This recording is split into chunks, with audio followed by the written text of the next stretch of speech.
오늘 하루 하나님의 선한 손이 우리의 삶을 도우셔서 범사가 형통케 되는 복을 누리시기를 주님의 이름으로 축복합니다. 이 시간 다 함께 주기도문으로 우리의 신앙을 고백합니다. 하늘에 계신 우리 아버지, 아버지의 이름을 거룩하게 하시며 아버지의 나라가 오게 하시며 아버지의 뜻이 하늘에서와 같이 땅에서도 이루어지게 하소서. 오늘 우리에게 일용할 양식을 주시고 우리가 우리에게 잘못한 사람을 용서하여 준 것 같이 우리 죄를 용서하여 주시고 우리를 시험에 빠지지 않게 하시고 악에서 구하소서. 나라와 권능과 영광이 영원히 아버지의 것입니다. 아멘. 하나님의 말씀은 신명기 9장 4절 5절 말씀입니다. 내 하나님 여호와께서 그들을 내 앞에서 쫓아내신 후에 내가 심중에 이르기를 내 공의로움으로 말미암아 여호와께서 나를 이 땅으로 인도하여 들여서 그것을 차지하게 하셨다 하지 말라. 이 민족들이 악함으로 말미암아 여호와께서 그들을 내 앞에서 쫓아내심이니라. 내가 가서 그 땅을 차지함은 내 공의로 말미암음도 아니며 내 마음이 정직함으로 말미암음도 아니요 이 민족들이 악함으로 말미암아 내 하나님 여호와께서 그들을 내 앞에서 쫓아내심이라. 여호와께서 이같이 하심은 내 조상 아브라함과 이삭과 야곱에게 하신 맹세를 이루려 하심이니라. 아멘. 사울은 젊었을 때 꽤 준수한 사람이었고 겸손했습니다. 하나님의 사람 사무엘 선지자가 장차 너는 이스라엘을 다스리게 될 사람이다 라고 말하자 모든 사람보다 작은 내가 어찌 그런 일을 감당하겠느냐고 반문했을 정도입니다. 사무엘이 온 회중들 앞에서 기름을 부어 사울을 왕으로 세우려 할 때 그는 숨어서 나타나지 않으려고 했습니다. 그러나 사울의 겸손은 그리 오래가지 않았습니다. 연거푸 전쟁에서 승리하게 되자 그만 마음이 교만하게 되어서 불순종하고도 회개하기보다는 변명을 늘어놓았고 하나님께 묻지 않고 제 좋을 대로 행동을 합니다. 아말렉을 진멸하라는 하나님의 명령을 받고도 온전히 순종하지 않았고 회개하기보다는 갈멜로 내려가서 자기의 공을 세우는 자기 기념비를 세웠습니다. 사울처럼 나름 자신이 성공했다라고 생각하는 사람들, 다른 사람들은 잘 하지 못하는 일들을 해냈다라고 생각한다면 자기의 능력, 자기의 공로를 드러내려 할 것입니다. 자기 공로를 드러내려고 하는 마음은 이스라엘 백성들의 마음속에도 있었습니다.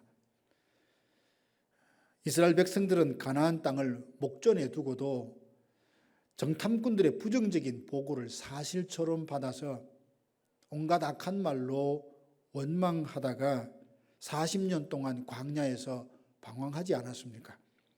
이제 다시 가나안 땅을 목전에 둔 상황에서 가나안 정복에 대해서 40년 전과 지금이나 별반 차이가 없습니다. 그때에도 그 땅 살고 있는 아낙 자손들은 우리가 정복할 수 없다라고 말하더니 지금도 누가 아낙 자손과 싸워서 이기겠느냐며 부정적인 말을 합니다. 이스라엘 백성들을 보면서 인간이 변화되는 것이 얼마나 어려운지 다시 한번 생각하게 됩니다. 하나님의 약속을 믿지 못하고 원망하고 불평하다 40년 동안 방황을 하며 수많은 사람들이 죽는 것을 직접 보지 않았겠습니까? 그런데도 이스라엘 백성들은 여전히 옛 습관을 버리지 못하고 누가 아낙 자손들을 상대로 싸울 수 있냐며 부정적인 말을 하고 있습니다. 사랑하는 성도 여러분, 우리는 하나님의 말씀을 들을 때 마음을 강팍하게 해서 부정적으로 반응하지 마십시다. 믿지 않으려고 하면 모든 것이 믿을 수 없는 것처럼 그렇게 여겨지지만 믿음으로 바라보면 반드시 이루어질 것이라 라고 여겨서 그 미래를 거기에 맞게 대비하게 됩니다. 말씀은 믿는 자 속에서 역사하십니다. 하나님은 신실하셔서 말씀하신 바를 반드시 이루실 것입니다. 이 믿음에 거할 때 하나님의 말씀은 내 안에서 능력이 됩니다.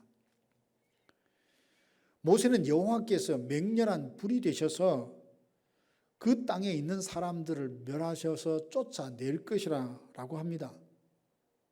모세는 아직 이루어지지 않는 미래의 일들을 말하면서도 그렇게 될 것이라고 말하지 않고 마치 다 이루어진 것처럼 확신에 찬 모습으로 말하고 있습니다. 모세의 이런 모습을 통해서 우리 성도들이 세상을 어떤 마음으로 살아가야 하는지를 알게 됩니다. 성도는 높은 확률에 의지하여 살아가는 것이 아니라 확신을 갖고 사는 사람들입니다. 믿는다 하지만 90%의 높은 확률에 의존하는 믿음이라면 10%의 리스크를 떠안고 살아가게 되는 것이니 믿는다 하면서도 염려와 불안이 떠나지 않습니다. 왜냐하면 높은 확률에도 불구하고 10%의 그 리스크는 언제 문제가 되어 나타날지 모르기 때문이죠. 성도는 높은 확률에 기대어 사는 것이 아니라 하나님의 약속은 100% 성취된다는 확신을 갖고 살아가는 사람들입니다. 실제로 하나님은 말씀하신 대로 다 이루셨습니다. 구원자를 보내주겠다라고 하는 약속대로 때가 참에 예수님이 이 세상에 오셨지 않습니까? 예수님께서 십자가에 죽었다가 다시 살아날 것이라 말씀하신 대로 실제로 죽으셨고 사흘 만에 다시 부활하셨습니다. 예수님은 다시 오신다라고 약속하셨는데 약속하신 대로 반드시 다시 오실 것을 믿습니다. 그런데 얼마나 많은 사람들이 확신에 찬 삶이 아니라 높은 확률을 기대하며 살아가고 있는 것을 봅니다. 그러나 오늘 우리는 확률이 아니라 확신을 갖고 삽시다. 하나님은 믿음 없는 다수가 아니라 믿는 소수를 통해서 일하십니다. 역사 속에서 하나님의 신실하심의 그 증거들을 보면서 확률이 아닌 하나님은 반드시 그 말씀하신 바를 이루신다는 확신을 갖고 사는 모든 성도들 되시기를 주님의 이름으로 축복합니다. 이스라엘이 가나안 땅에 들어간 후에 주의해야 할 것이 있습니다. 그들은 그 땅에 들어간 후 자기들이 의로워서 하나님께서 그 가나안 땅을 주셨다라고 생각하고 말을 합니다. 하나님은 이스라엘 백성들의 생각을 아시고 너희들의 공의로움으로 인하여 가나안 땅을 차지하게 되었다고 말하지 말라 하십니다. 가나안 땅에 들어간 것은 이스라엘의 공로가 아니라 하나님께서 아브라함과 이삭과 야곱과 맺은 언약을 이루시기 위함이요 그 땅에 사는 사람들이 악했기 때문입니다. 이스라엘은 목이 곧은 백성이라 처음부터 가나안 땅에 들어가서 살 수 있을 것을 믿지 않았고 애굽에서 이끌어 내신 것조차 원망하고 불평했던 백성들이 아닙니까?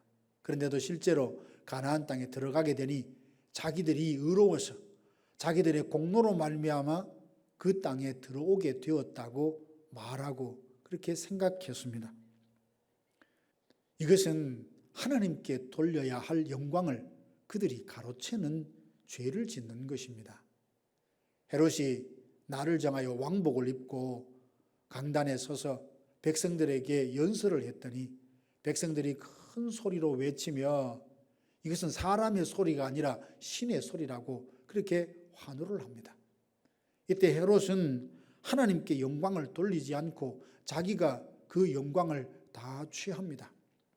그러자 하나님의 사자가 그를 쳐서 그는 벌레에 먹혀 죽고 말았습니다. 피조물인 인간이 하나님의 자리에 서서 그 영광을 가로채는 것이 얼마나 큰 범죄인가를 우리에게 보여주는 사건입니다.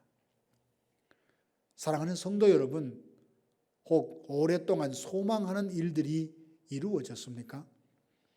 힘들게 심고 가꾼 것이 열매를 거두었습니까? 범사가 형통하십니까?